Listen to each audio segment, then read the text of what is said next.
Hoje, continuar os nossos estudos acerca da doutrina da salvação.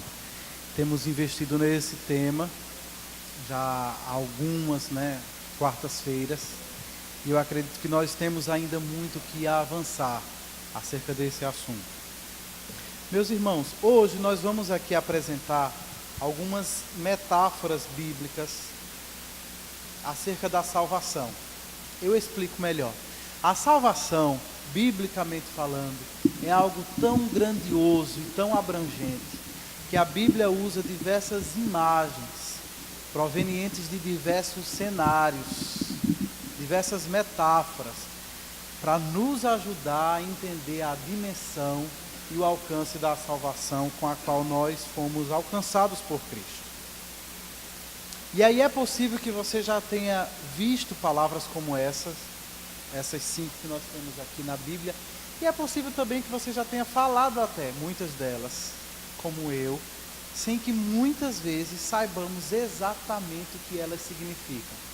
Veja que não são palavras da teologia, não são aquelas palavras difíceis que os estudiosos costumam usar, mas são palavras da própria Bíblia, palavras que nós encontramos no texto bíblico, todas elas relacionadas à salvação.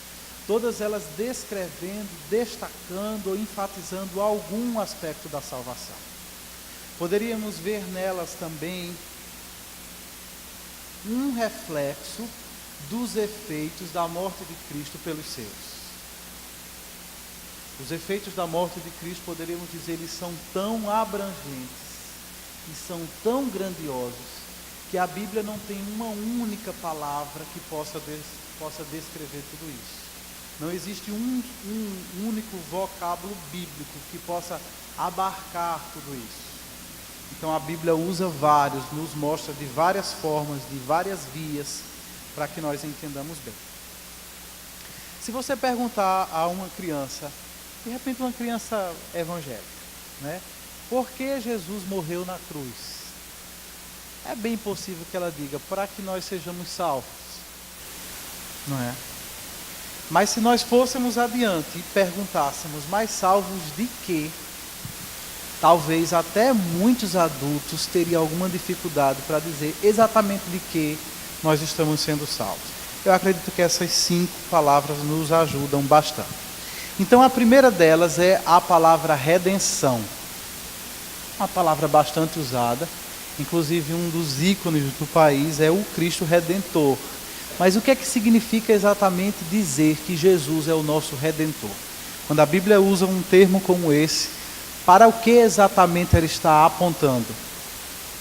Em primeiro lugar, para você entender acerca da redenção, você precisa partir do pressuposto biblicamente exposto, que nós estávamos escravizados ao reino do pecado e ao reino de Satanás. A Bíblia fala isso de diversas vezes. Nós éramos escravos. E justamente a palavra redenção, ela traz à tona o cenário do mercado. Mas não o mercado onde você compra frutas, legumes e carnes, mas o mercado de escravos que havia no mundo antigo. Então você chegava lá, encontrava pessoas escravizadas, à venda, e você podia adquirir uma ou várias delas para você mesmo, ou de repente você fosse levado a adquirir uma pessoa daquela para libertá-la. Em vez de você pagar o preço dela e utilizá-la a seu serviço, você poderia pagar o preço por ela e conceder-lhe alforria. É isso que a Bíblia chama de redenção. Você ser liberto da escravidão. No nosso caso, em termos espirituais, nós éramos escravos do pecado. Isso é algo que pouca gente pensa acerca de si mesmo. Dificilmente um descrente vai pensar acerca de si mesmo como uma pessoa escrava do pecado. De fato, é algo que a Bíblia nos diz e vai contra os nossos sentimentos pessoais. Todos nós, crentes e não crentes, achamos que somos bastante livres. Todos nós prezamos muito, os que não têm entendimento bíblico mais ainda, por aquilo que se chama de livre-arbítrio. Mas a Bíblia nos diz, Efésios 2 fala muito bem sobre isso, que quando nós estávamos mortos em nossos delitos e transgressões, essa morte não era um estado de inatividade. Apesar de todos nós estar mortos, a Bíblia diz que nós seguíamos o curso desse mundo, a inclinação da nossa carne e o espírito da potestade do ar. A Bíblia diz o espírito que agora opera naqueles que estão em desobediência. Então, aquela pessoa que não está em Cristo, em certo aspecto ela está morta, de fato ela precisa ser vivificada por Cristo. Mas essa é uma morte onde há muita atividade. E a atividade não é outra senão de escravidão ao pecado. Aquelas pessoas que não estão em Cristo, elas servem ao pecado. Elas trabalham ativamente na consolidação e na expansão do reino de Satanás, mesmo que inconscientes disso. A vida delas, o estilo de vida delas, aquilo que elas buscam, aquilo que elas desejam, direto ou indiretamente promove o reino de Satanás e promove escravidão daquelas pessoas que estão debaixo dele. Sobre isso, e sobre aqueles que foram, portanto, redimidos, a Bíblia diz, pois todos pecaram e estão destituídos da glória de Deus, sendo justificados gratuitamente por sua graça, por meio da redenção que há em Jesus Cristo. O termo redenção caminha muito próximo de outro termo que a gente usa, que é o termo remissão. Então, às vezes, nós dizemos que nós somos pecadores remidos ou pecadores redimidos. São termos que andam próximos e a gente pode usá-lo de uma forma intercambiável, né? Pode usar um ou outro. E aí vem outro termo bíblico, a propiciação. Talvez a gente use menos esse. Mas é um termo bastante recorrente, principalmente quando nós lemos as cartas de Paulo. Paulo, como bom judeu que tinha sido, como um bom fariseu, conhecedor da lei, vez por outra ele está usando o termo propiciação. E a propiciação parte do pressuposto bíblico que todos nós merecíamos receber a ira de Deus contra o nosso pecado. Para você entender o que significa propiciação, você precisa sair do cenário do mercado de escravos e levar a sua mente para o cenário do templo. A metáfora agora muda completamente de cenário. É no templo onde se fazia a propiciação.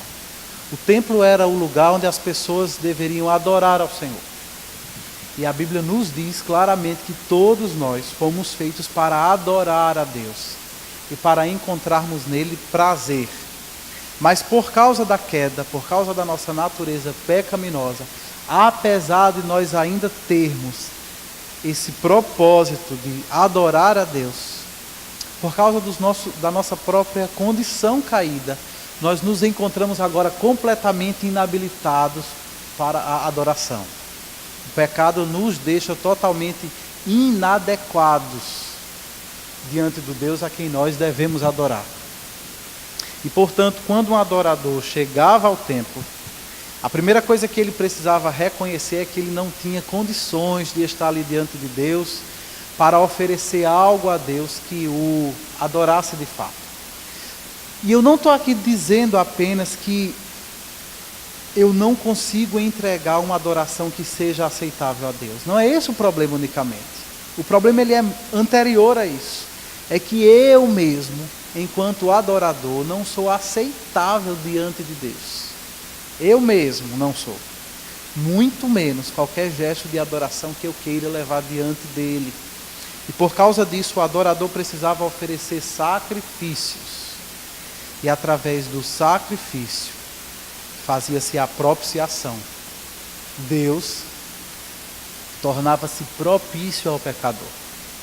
Lembra daquele fariseu que orava assim: Senhor, sê propício a mim? Está dentro desse contexto aqui. Nós somos adoradores, ou deveríamos ser adoradores, mas a ira de Deus paira sobre nós, de forma que nós não conseguimos adorá-lo como devemos, até que o sacrifício seja aplicado sobre as nossas vidas e a ira de Deus seja propiciada. Deus seja feito propício a nós, e Ele possa receber tanto a nós enquanto adoradores, quanto a adoração que levamos na presença dEle. 1 João fala sobre isso, ele diz: nisto consiste o amor, não em que nós tenhamos amado a Deus, mas em que Ele nos amou e enviou o seu Filho como propiciação pelos nossos pecados. Foi Deus que nos amou, foi Deus que tomou a iniciativa de vir em nosso encontro, e nesse encontro, ou à frente desse encontro, Ele enviou o seu Filho Jesus para fazer propiciação pelos nossos pecados. E agora, por causa de Cristo, nós podemos habitar na presença de Deus todos os dias. Podemos ter a certeza de que por causa de Cristo a nossa adoração é sempre aceita. Por causa de Cristo a nossa oração sempre sobe à presença de Deus. Talvez a gente não receba as respostas que a gente espera receber. Mas de qualquer forma, por causa de Cristo, tanto a nossa adoração, quanto nós mesmos, enquanto adoradores, já não somos mais rejeitados. Se estamos em Cristo, nós somos aceitos na presença de Deus como seus adoradores. Isso está totalmente relacionado com aquele aspecto da obra de Cristo, em que Ele é o nosso sumo sacerdote. Já falamos sobre isso aqui em algumas oportunidades anteriores, mas eu acredito que vale a pena repetir isso. Dentro do tríplice ofício de Cristo, você tem o ofício do sacerdote. Diz a Bíblia que Ele é o nosso grande sacerdote. Ele é o nosso sumo sacerdote. E Ele é maior e faz um trabalho muito melhor e um trabalho muito mais perfeito do que todo o ministério sacerdotal que veio antes dele. Os sacerdotes humanos, falhos e mortais, apresentavam diante de Deus um sacrifício imperfeito e temporário. O adorador vinha ao templo hoje, ele oferecia sacrifícios. Se ele voltasse no templo amanhã, ele precisaria oferecer sacrifícios outra vez. Jesus Cristo, diferentemente de todos esses sacerdotes que vieram antes dele, ofereceu um sacrifício definitivo, sendo Ele mesmo um sacerdote muito superior a todos os outros, já que Ele é perfeito e Ele é eterno. E o sacrifício que Ele fez em nosso lugar é um sacrifício permanente. Uma vez feito na cruz, nós não precisamos repeti-lo. Ele foi feito de uma vez por todas e Ele é suficiente para o seu povo por toda a vida.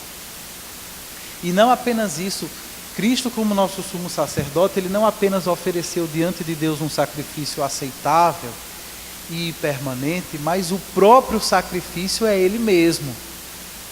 Isso faz da obra, sacerdotal de Cristo algo totalmente inédito na história da redenção. Nunca um sacerdote tinha oferecido a si mesmo. Jesus é o nosso sumo sacerdote. Ele oferece a Deus um sacrifício perfeito. Mas aí nós temos o fato de que Ele mesmo é a oferta. Ele mesmo é o Cordeiro de Deus que tira o pecado do mundo. Você já pensou quando essa expressão vem à tona na Bíblia pela primeira vez? Quem lembra quando foi? Foi quando João Batista estava pregando. E ele vê Jesus se aproximando e ele declara: eis o Cordeiro de Deus que tira o pecado do mundo.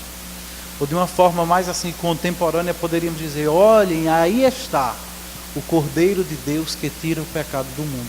Vocês já pararam para imaginar como essa declaração de João deve ter soado completamente estranha, ou quase uma blasfêmia para aqueles judeus que o ouviam? Para nós que estamos numa cultura pós-cristã, pós-judaica, pós-tudo, dizer que Jesus é o Cordeiro de Deus soa apenas como uma declaração religiosa. Mas para os judeus não. Os judeus tinham visto a vida inteira animais que eram oferecidos por pessoas específicas, por um grupo específico de adoradores que levavam aquele animal para ser sacrificado no altar do templo. E agora João aponta para um ser humano e ele diz que aquele homem, que podia ser visto por todos eles, Ele era o Cordeiro de Deus. Não o Cordeiro dos homens, que os homens traziam de acordo com os seus próprios recursos, mas o Cordeiro de Deus, o Cordeiro que vem da parte de Deus, que parte dos recursos da misericórdia de Deus. E ele tira o pecado não apenas de um grupo específico, mas ele tira pecados de homens do mundo inteiro, judeus e gentios. Esse é um sacrifício muito superior. E eu fico pensando, se as pessoas que ouviram isso de João, se elas tiveram condição de entender isso, talvez elas ficaram com essa dúvida para tirar no céu, né? Não tem muitos crentes que esperam que no céu vai ter uma bisurada, onde vai ser respondido todas as nossas perguntas difíceis. A minha esposa espera por esse dia ansiosamente. Eu digo a ela, tomara que tenha. Não é? Eu nisso também? Fechado. Terceiro termo, reconciliação. A reconciliação é uma metáfora bíblica que parte do ensinamento de que todos nós, antes de nós estarmos em Cristo, nós estávamos na verdade separados de Deus por causa dos nossos pecados. Diz a Bíblia que todos nós éramos filhos da ira. O estado da pessoa que não está em Cristo não significa apenas que ela está separada de Deus. Mais do que isso, significa que ela está numa condição de inimizade contra Deus. E às vezes a gente pensa que a inimizade parte apenas do pecador rebelde em relação a Deus. Mas biblicamente, a inimizade parte primeiramente do próprio Deus. Porque sendo Ele santo, Ele não pode compactuar com aquilo que é impuro. De forma que nós nos encontramos numa situação terrível diante de Deus.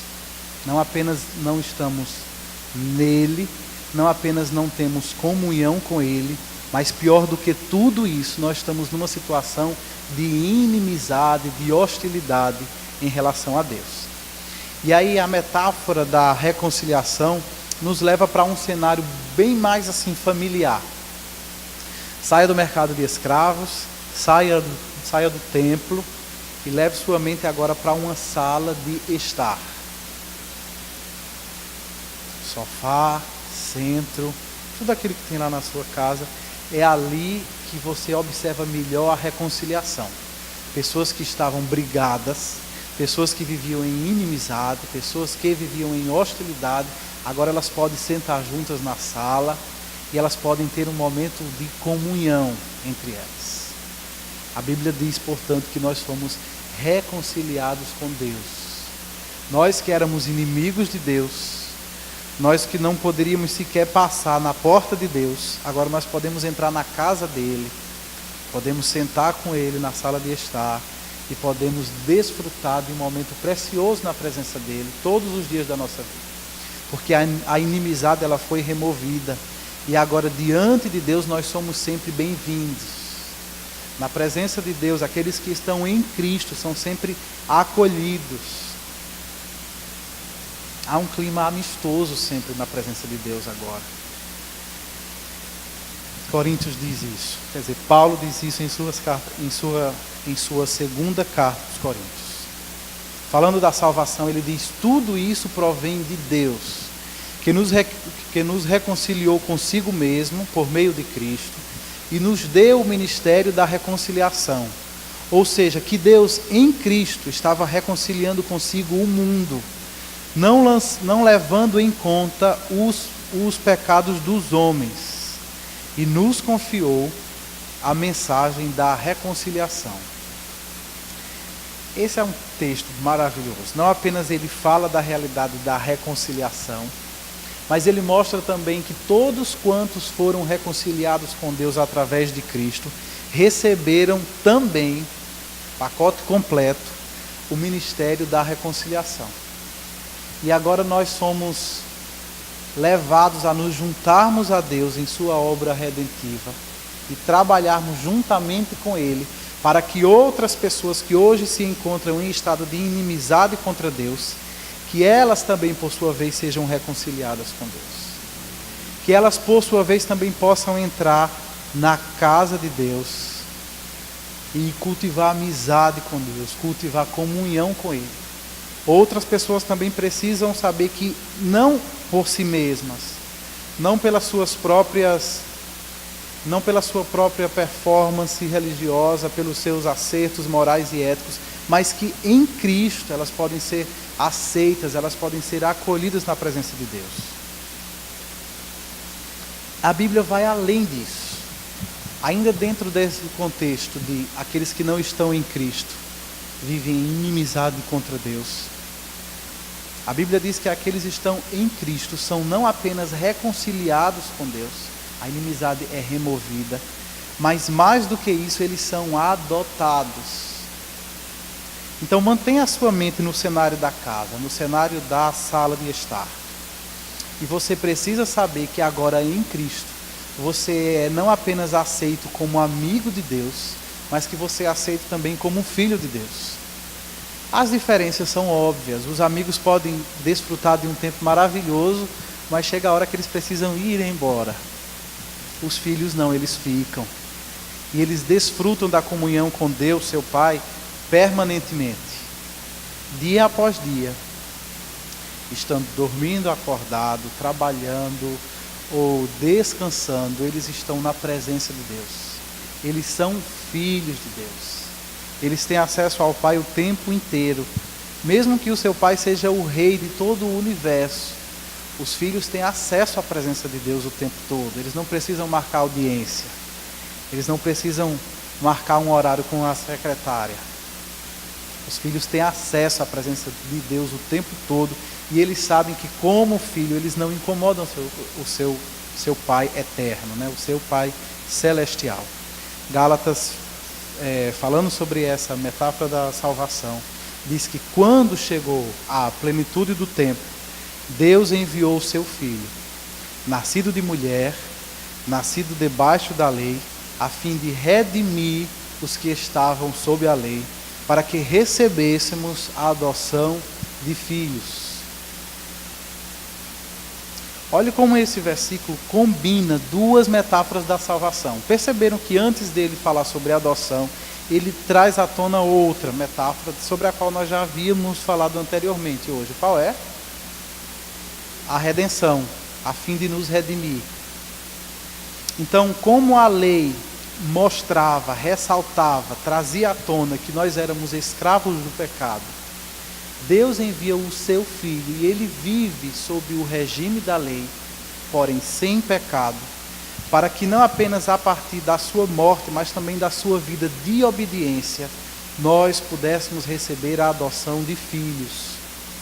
E aí, continua Paulo, porque vocês são filhos, Deus enviou o Espírito de seu Filho aos seus corações, o qual clama, Abba, Pai. Assim você já não é mais escravo, mas filho.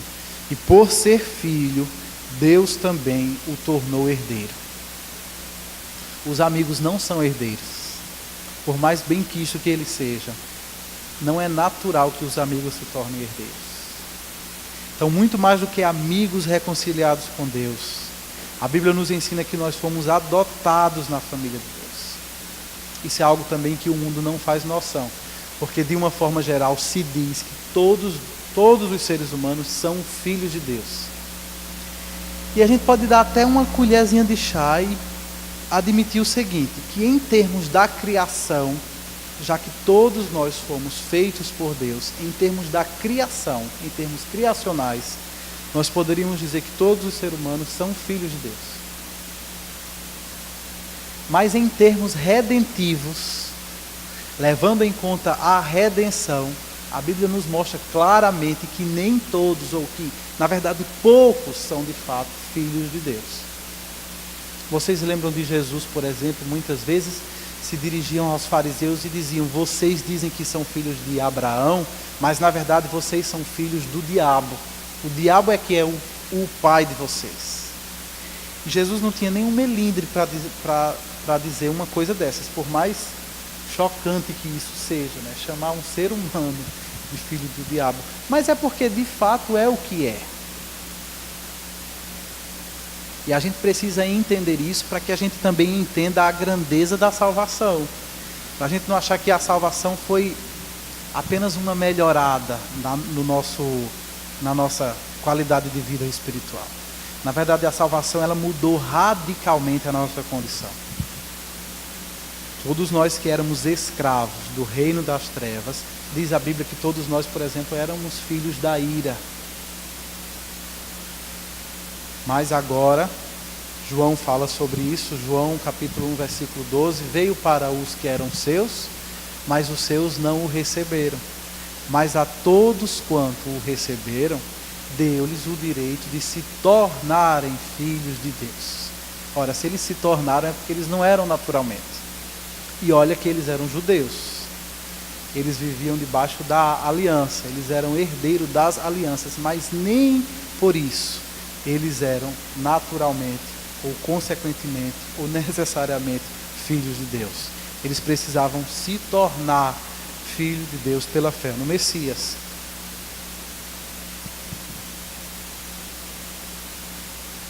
Falando sobre esse assunto, a Confissão de Fé de Westminster, ela traz um texto bem interessante.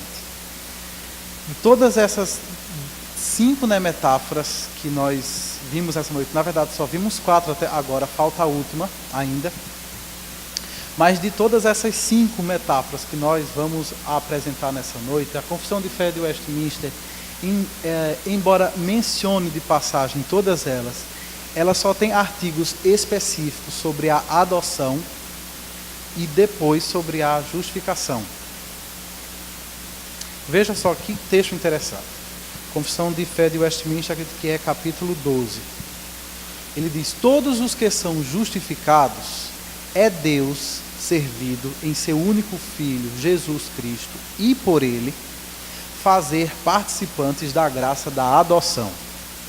Por essa graça são eles recebidos no número dos filhos de Deus e gozam a liberdade e privilégio deles. Têm sobre si o nome deles, recebem o espírito de adoção, têm acesso com confiança ao trono da graça e são habilitados a clamar Abba, Pai. O que é que mais destaca aos seus olhos quando você lê esse texto? Eu gosto muito quando ele diz: agora esses que foram adotados gozam a liberdade e os privilégios de serem filhos. Ou seja, aquilo que a reconciliação por si só não faria, a adoção faz. Ela nos dá não apenas um acesso, mas mais do que acesso, ela nos dá privilégios de filhos diante de Deus. Um desses é esse que tem a seguir: eles têm sobre si o nome deles. Nós agora levamos em nós o nome do próprio Deus. Nós somos filhos de Deus, herdamos o nome dele. E isso tem tudo a ver com a nossa identidade. A salvação ela é tão abrangente que ela mexe até na nossa identidade pessoal. Nós que éramos filhos do império das trevas, agora somos filhos de Deus, levamos sobre nós o nome dele. Além disso, nós recebemos o espírito de adoção, através do qual temos acesso com confiança ao trono da graça. E por esse mesmo espírito nós somos habilitados a nos achegarmos diante de Deus e dizermos Abba, Pai. Aqueles que não estão em Cristo, se eles têm alguma consciência da sua situação, eles não têm a naturalidade ou não têm fundamentos para chegar diante de Deus e chamá-lo de Pai. Os judeus, por exemplo, não costumavam chamar a Deus de Pai. Eles adoravam a Deus, mas adoravam-no enquanto o grande Deus de Israel. É Jesus que traz essa novidade de começar a falar com Deus dizendo Pai Nosso. É o Espírito Santo que aplica a redenção no coração dos salvos e habilita-os. Ou seja, antes disso, todos nós estávamos desabilitados a essa função. O Espírito Santo habilita em nós a possibilidade de nos dirigirmos a Deus como nosso Pai. Continuando o texto da Confissão de Fé. Por terem sido adotados, todos eles agora são tratados com comiseração, protegidos, providos e por ele corrigidos. A correção que vem de Deus também é um privilégio daqueles que foram adotados por ele, como por um pai. nunca, porém, abandonados, mas selados para o dia da redenção, e herdam as promessas como herdeiros da eterna salvação. Esse aspecto dessa herança que nós temos como resultado da adoção é um dos aspectos mais interessantes quando você estuda a consumação. Quando você estuda aquilo que nós vamos receber ou aquilo que nós vamos experimentar na eternidade. Quando você lê Apocalipse, acima de todos aqueles personagens estranhos, acima de todas aquelas cenas, terríveis que você facilmente vê no livro, o que você vê mesmo, se você estudar a sério, é a vitória do reino de Deus. É o reino de Deus triunfando finalmente sobre o império das trevas, todos os seus agentes. Mas Apocalipse ele nos diz mais do que isso. Diz que nesse reino de Deus, em sua fase final, em sua fase completa, os eleitos de Deus reinarão com ele. E essa é parte da nossa herança. Nós vamos herdar o reino de Deus. E nós não apenas desfrutaremos do reino de Deus, mas nós reinaremos com ele. Só herdar o reino de Deus já seria um privilégio incalculável, imensurável. Mas estar na condição de vice-regente dentro desse reino é algo que superou as expectativas de todos os crentes de todos os tempos. Ninguém nunca imaginava isso. De fato, a Bíblia já vinha sinalizando isso o tempo todo. Desde Êxodo, Deus faz uma promessa que ele constituirá o seu povo um reino de sacerdotes. E essa é uma promessa que vai se repetindo a Bíblia inteira. Jesus fala sobre isso diversas vezes, até que quando você chega no Apocalipse, você tem o texto que diz que o reino desse mundo se tornou o reino do nosso Deus e do seu Cristo, e reinarão com ele eternamente. Por fim, passemos à metáfora da justificação. Essa, sem dúvida, é a mais querida da Reforma Protestante. Você sabe que todo o movimento da Reforma se consolidou em cima dessa redescoberta da verdade bíblica, da doutrina bíblica da justificação. E ela requer que nós saiamos dos outros cenários que nós imaginamos, e nós dirijamos o nosso pensamento ao cenário do tribunal. Ela requer que nós entendamos que todos nós merecíamos morrer como uma punição pelo pecado. Ela requer que nós lembremos que Deus ele é juiz, ele é o juiz soberano de toda a terra. E como ele é o Deus criador, ele também tem toda a legitimidade para estabelecer leis nesse mundo criado. Ele tem toda a legitimidade para dizer às criaturas que ele mesmo fez a forma como que elas devem viver e a forma como que elas devem adorá-lo. Se essas suas criaturas, por algum motivo, transgridem essa lei, Deus tem toda a legitimidade e, na verdade, mais do que isso, ele tem o dever, de como justo que é, de punir as criaturas, de executar sobre elas a penalidade devida à sua transgressão. E aqui nós precisamos outra vez lembrar, muitas vezes quando a gente fala sobre isso, as pessoas dizem, mas Deus não é amor? Por que tanta vontade de punir? Por que tanta necessidade de punir, já que ele é amor? E de fato a Bíblia diz que ele é amor. E a Bíblia diz que ele tem prazer em perdoar. Mas a Bíblia também nos diz que ele é justo. E como justo, ele precisa punir o pecado. Então Deus não pode ser às vezes amor e às vezes justo. Ele precisa ser amoroso e justo ao mesmo tempo, o tempo todo. De forma que uma coisa não pode existir em detrimento da outra. Amor e justiça precisam funcionar simultaneamente. E por causa disso, apesar de Deus nos amar, Deus precisa punir o pecado que nós cometemos diante dele. E aí talvez quando a gente fala sobre esse assunto, a gente pense nos pecados que eu cometi na minha vida. Então são esses pecados que vão de alguma forma trazer condenação a mim.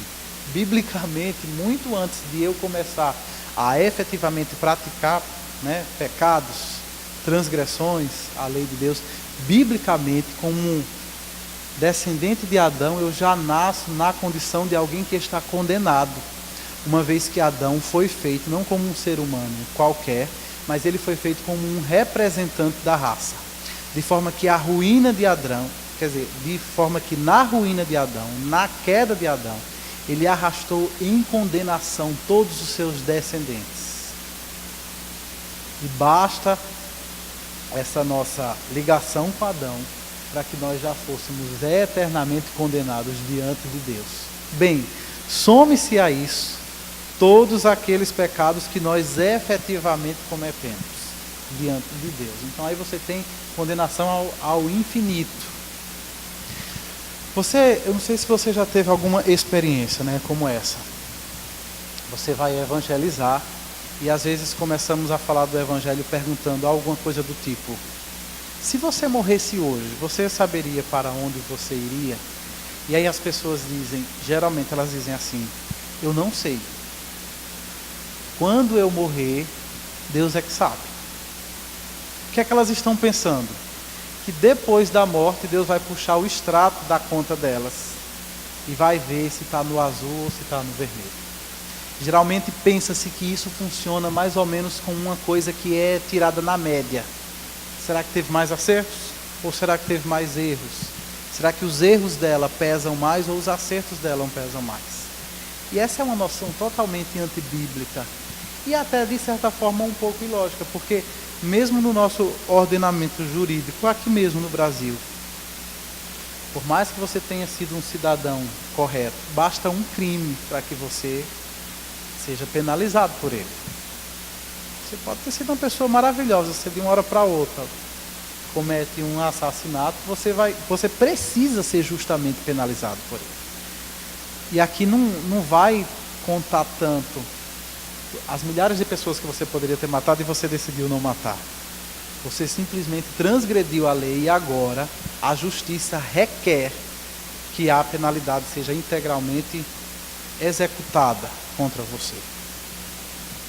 E se nós esperamos isso de um juiz humano, o que não se deve esperar de Deus, um juiz santo?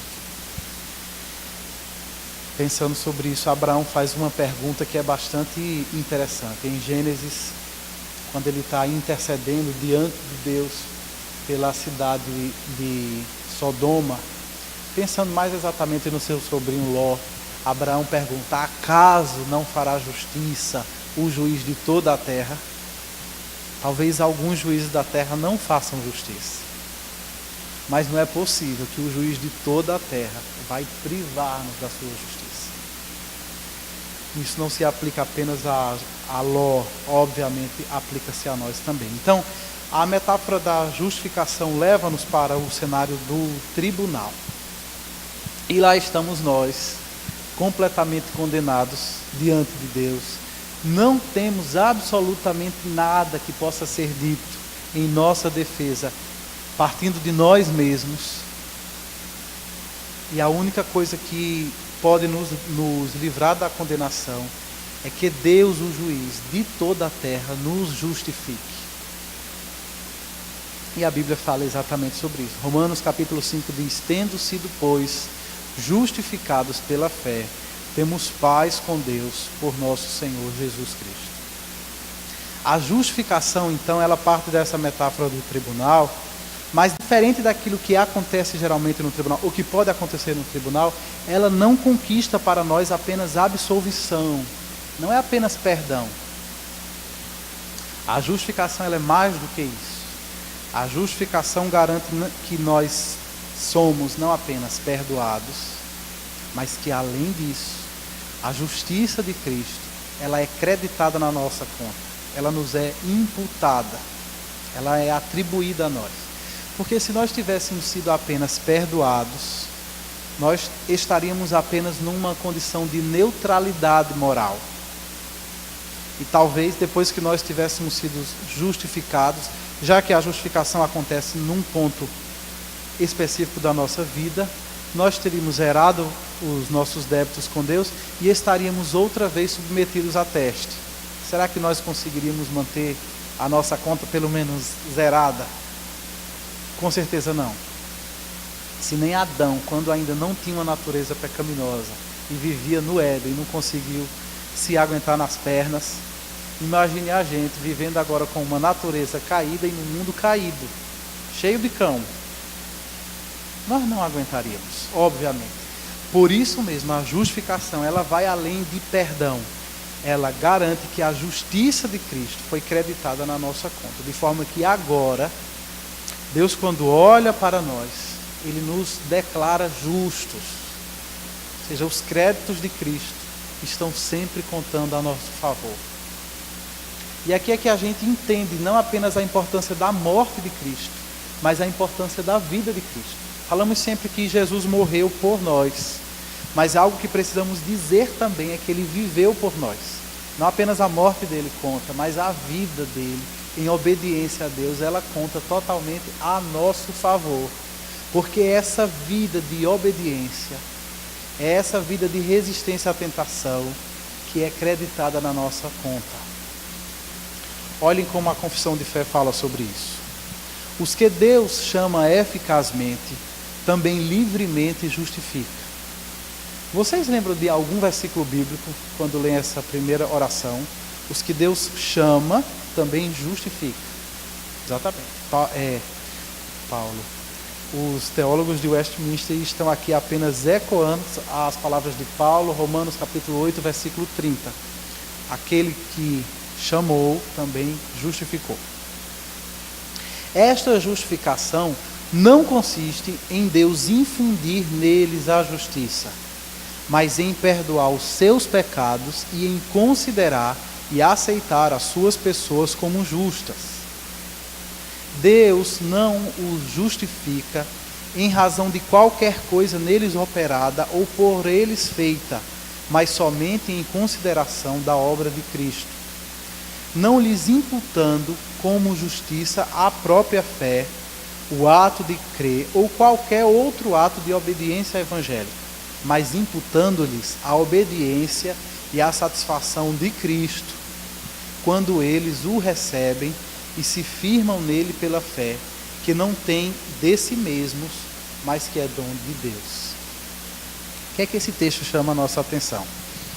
Primeiramente, ele nos diz que a justificação, ela expressa uma declaração legal da parte de Deus. Deus, ele nos declara justo, ele nos considera e nos aceita como pessoa justa diante dele. Ele diz algo aqui interessante nesse texto. Esta justificação não consiste em Deus infundir neles a justiça. O que é que ele está aqui dizendo? É que na doutrina católica romana, bastante já consolidada nessa época, ensinava-se, e ensina ainda hoje, que a justiça de Cristo, ela é infundida na vida do cristão. Infundir significa incutir, produzir justiça. Ou seja, que Deus vai produzindo essa justiça na vida dessa pessoa. De que a gente chama isso? Ou de que a Bíblia chama isso? Essa produção da justiça progressiva na vida do crente, a Bíblia chama isso de justificação? Não. A Bíblia chama isso de santificação. Então, algo que a doutrina, reformada sempre apontou como erro na doutrina católica, romana, é que eles confundem justificação com santificação. De forma que eles acham que a justiça de Cristo, ela é infundida. Quando a Bíblia nos mostra claramente que a justiça de Cristo, quer dizer, que a justiça de Cristo, ela é imputada, ela é atribuída, ela é creditada na vida do crente. Por causa disso, a justificação, ela inclui não apenas uma declaração legal da parte de Deus, mas ela também nos diz que Deus nos declara justo à vista dele. Talvez as outras pessoas olhem para você e não achem nada demais, mas Deus olha para você e agora ele vê que você não está mais condenado em Adão. Agora você foi justificado em Cristo. Creio que isso nos ajuda a entender bastante essa expressão paulina em Cristo. Ele usa isso diversas vezes. em Cristo tem amplos significados. Talvez outros grupos, além de católicos e romanos, tenham dificuldades disso, né? Quando Paulo fala que nós estamos em Cristo, que nós somos abençoados em Cristo, que nós somos fortalecidos em Cristo, tudo de Paulo é em Cristo. Observe isso. O que ele está dizendo, pelo menos no sentido mais básico do termo, é que nós não estamos mais em Adão. Nós não estamos mais sendo representados por ele. Antes sim, todos nós estávamos representados em Adão. E com Adão nós estávamos condenados. Mas agora nós estamos em Cristo. Estamos sendo representados por Deus pelo segundo Adão. Pelo Adão que deu certo. Pelo Adão que obedeceu, que é Cristo. Um determinado teólogo disse que é como se nós todos estivéssemos pendurados no cinturão de Adão, até que Cristo vem e nos transporte e nos pendura em seu próprio cinturão. E agora Deus nos olha, e quando Ele olha para nós, Ele vê que nós agora estamos em Cristo. De forma que aquilo que é de Cristo é também nosso, por sua graça. Em terceiro lugar, justificação significa que Deus pode declarar-nos justos, porque Ele imputa a justiça de Cristo. E em quarto lugar, justificação significa que Deus nos justifica por meio da nossa fé em Cristo. Não é por causa das nossas obras, não é por causa da nossa santificação, não é por causa do nosso zelo, né, religioso, mas é porque Deus está nos vendo através de Cristo. É a obediência de Cristo que está sendo levada em conta. Isso significa que não existe nada que você possa fazer para contribuir com a sua justificação. A justificação é uma conta que ou Cristo paga integralmente para você, ou você fica sem conseguir pagar isso aí. Você realmente não tem condições de pagar.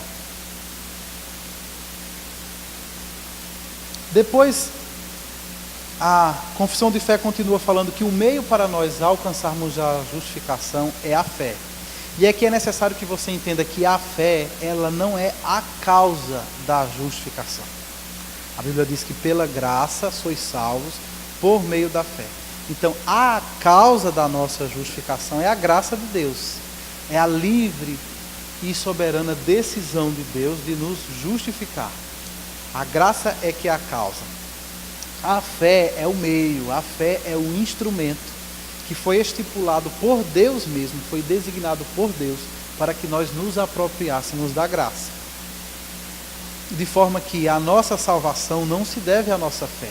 A fé é um dom que Deus nos deu para que nós nos apropriássemos da graça que vem da fé. O texto da confissão de fé diz: a fé, assim recebendo e assim se firmando em Cristo e na justiça dele, é o único instrumento de justificação. Ela, contudo, não está sozinha na pessoa justificada, mas sempre anda acompanhada de todas as outras graças salvadoras. Não é uma fé morta, mas obra por amor. Isso nos ajuda a corrigir algumas distorções. Primeiro, pelo fato de nós evangélicos enfatizarmos muito o papel da fé, tem muita gente saindo um pouco do centro da coisa e achando que essa pessoa está sendo salva como uma resposta de Deus à qualidade da sua fé.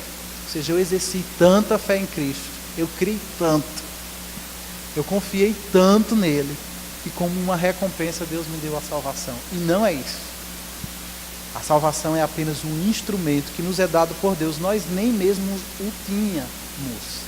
Nós nem mesmo tínhamos alguma medida de fé para nos apropriarmos da graça. Ele é um dom de Deus. Não é isso que Efésios 2 diz: pela graça sois salvos por meio da fé, e isso não vem de vós, é dom de Deus. A gente precisa perguntar: o que é isso? É a graça? É a salvação ou é a fé? A melhor interpretação vai nos dizer que tudo isso é dom de Deus. A salvação, a graça e a fé. Há outros textos bíblicos que apontam nessa mesma direção.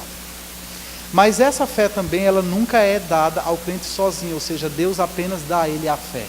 Juntamente com a fé, o Deus que começou a boa obra em nós, ele sempre completa. E essa fé vem acompanhada de todas as outras graças salvadoras, Poderíamos citar aqui entre elas a santificação. Então o Deus que justifica é o mesmo Deus que também santifica. Não é possível que Deus pegue uma pessoa para justificá-la e ao mesmo tempo Deus não vá continuar a sua obra santificando. Romanos capítulo 8, versículo 30 diz que aqueles a quem ele predestinou também chamou, aos que chamou também justificou, e aos que justificou também glorificou. Não é isso? Ou seja, a obra de Deus ela começa desde os tempos da eternidade, ela vai até a consumação. A graça que nos salva, a graça que nos justifica, também é a graça que nos santifica. E eu levo muito choque aqui nesse computador toda vez. Cristo, pela sua obediência e morte, pagou plenamente a dívida de todos os que são justificados. E em lugar deles, fez a seu Pai uma satisfação própria, real e plena. Contudo, como Cristo foi pelo Pai dado em favor deles, e como a obediência e satisfação dele foram aceitas em lugar deles, ambas livremente, não por qualquer coisa neles existente, a justificação deles é só da livre graça, a fim de que tanto a justiça restrita como a abundante graça de Deus sejam glorificadas na justificação dos pecadores.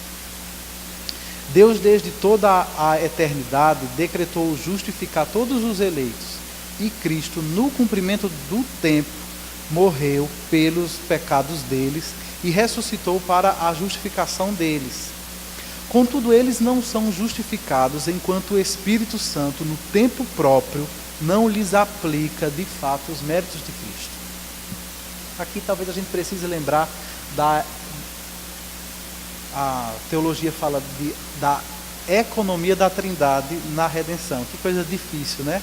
A economia da Trindade significa o papel que cada pessoa da Trindade exerce para a nossa redenção. Deus elege os que hão de ser salvos, envia seu Filho, o Filho vem e efetivamente morre por eles e conquista a salvação deles. Mas tudo isso não seria completo se o Espírito Santo não aplicasse os efeitos e os benefícios da salvação na vida dos eleitos. É isso que ele diz: embora a nossa justificação já tenha sido algo plenamente conquistado por Cristo, ela é aplicada na vida dos eleitos no tempo devido, quando Deus os regenera. Deus continua a perdoar os pecados dos que são justificados. Embora eles nunca poderão decair do estado de justificação, poderão, contudo, incorrer no paternal desagrado de Deus e ficar privados da luz do seu rosto, até que se humilhem, confessem os seus pecados, peçam perdão e renovem a sua fé e o seu arrependimento. Por fim, a confissão de fé, falando sobre esse texto, sobre esse tema, nos diz que a justificação dos crentes sobre o Velho Testamento era, em todos estes respeitos, a mesma justificação dos crentes sobre o Novo Testamento. Ou seja, esse parágrafo aqui responde a uma pergunta recorrente, que é: como é que as pessoas eram salvas antes de Cristo morrer? Os crentes, pense Noé, Adão, Abraão, Davi, Jeremias, Isaías, como é que eles alcançavam a salvação antes de Cristo morrer por eles? Biblicamente, a resposta que nós podemos dar é da mesma forma que nós hoje alcançamos a salvação depois de Cristo haver morrido. Eles precisavam exercer fé no Messias. A fé sempre foi e sempre será o instrumento pelo qual os eleitos se apropriam da graça da salvação. Obviamente que eles não tinham todas essas informações que nós hoje temos acerca de Cristo. Mas eles tinham pelo menos, no mínimo, aquela promessa que está lá em Gênesis capítulo 3, versículo 15, que diz que a semente da mulher esmagaria a cabeça da serpente. Então nós temos aqui a promessa do Messias de uma forma embrionária, e se eles exercessem fé, mesmo nessa medida pequena de promessa do Messias, de entendimento acerca da pessoa do Messias, eles também seriam justificados pela graça por meio da fé. Nunca houve outra forma de salvação, nem nunca haverá. Pela graça sois salvos por meio da fé. Meus irmãos, esse é o nosso assunto para hoje. Que Deus nos abençoe. Deus nos ajude, que nós não apenas entendamos isso intelectualmente, mas que diariamente nós nos apropriemos disso. Que a nossa identidade em Cristo seja cada dia mais fortalecida e consolidada. Amém? Perguntas?